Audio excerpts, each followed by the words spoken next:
నీకు ఎంతమంది పిల్లలమ్మా? మ్యారేజ్ కావాలి. ఫాదర్ వాళ్ళు ఏం చేస్తారు? నువ్వు ఈ బిజినెస్కి వచ్చావా?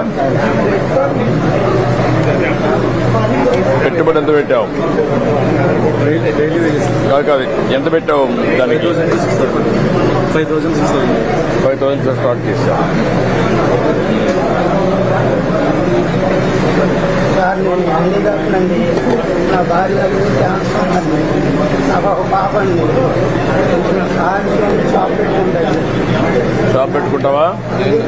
షాప్ పెట్టుకుంటావా? అది రాసుకొని షాప్ పెట్టుకోవడానికి ఏం కావాలో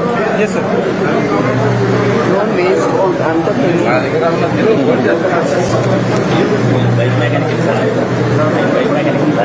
ఏది? Bike mechanic.